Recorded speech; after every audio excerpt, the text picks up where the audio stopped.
आइए हम इस वीडियो में जानने की कोशिश करते हैं अंतर्राष्ट्रीय मात्रक पद्धति। अंतर्राष्ट्रीय मात्रक पद्धति या फिर हम इसे यू कह लें international system of unit, international system of unit.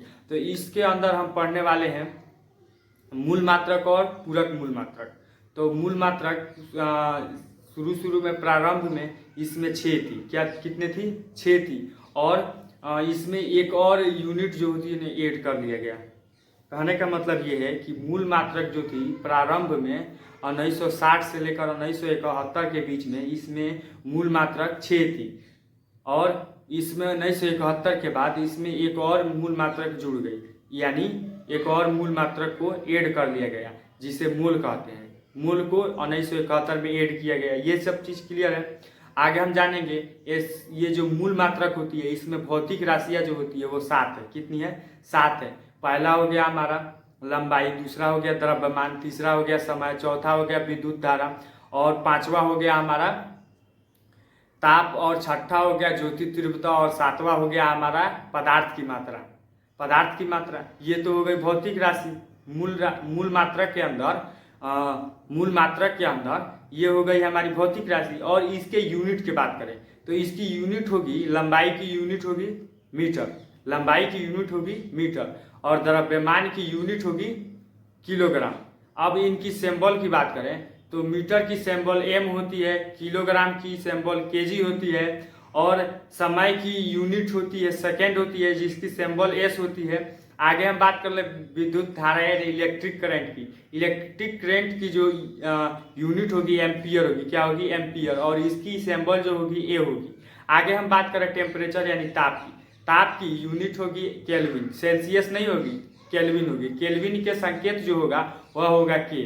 आगे हम बात कर लें ज्योति तीव्रता। ज्योति तीव्रता का अर्थ है प्रकाश की चाल। एक मान के चलिए और इसकी ज्योति तीव्रता की जो यूनिट होगी वह होगी कैंडला। क्या होगी? कैंडला। और इसकी जो प्रतीक यानी संकेत यानी सिंबल जो होगी वह होगी सी डी। क्या होगी? सी और डी।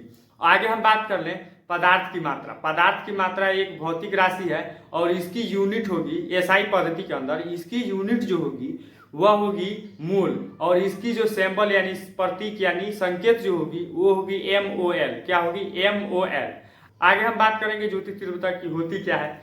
तो आप उसके पहले हम ये जान लें कि जो पूरक मूल मात्रक होती है वो कितनी होती है। तो 2 होती है। कितनी होती है? 2 होती है। एक समतलीय कोण और समतलीय कोण जिसकी यूनिट होती है रेडियन। क्या होती है? रेडियन। जिसकी संकेत यानी प्रतीक यानी सिंबल जो होती है RAD। ये समतलीय कोण उसकी यूनिट होगी रेडियन और उसकी संकेत होगी RAD।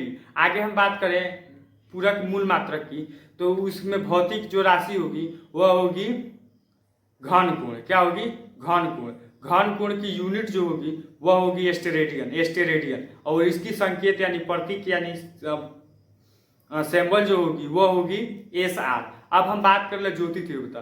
ज्योति तीव्रता होती क्या है? मान के चलिए हम एक उदाहरण लेते हैं, एक कैंडल ले लेते हैं। क्या करते हैं? कैंडल ले लेते हैं। कैंडल को हम जलाते हैं तो उसमें से प्रकाश निकलती है। जो प्रकाश की जो चाल होगी, कहने का मतलब प्रकाश की जो तीव्रता होगी उसे हम क्या बोलेंगे? ज्योति तीव्रता। ज्योति तीव्रता का अर्थ यही होता है प्रकाश की जो चाल होती है और उसको मापा जाता है काची में? कैंडिला में। क्या चीज में मापा जाता है? कैंडेला में। क्या में? कैंडेला में। हमें एग्जांपल क्या चीज का लिए थे? कैंडल का। इसका यूनिट होगा कैंडेला और इसकी सिंबल जो होगी वह होगी CD। अब ये बात सब चीज क्लियर हो गई। आगे हम अगले वीडियो में पढ़ेंगे इंटरनेशनल सिस्टम ऑफ यूनिट की विशेषता यानी गुण या property of international system of unit. ठीक है? तो ठीक है।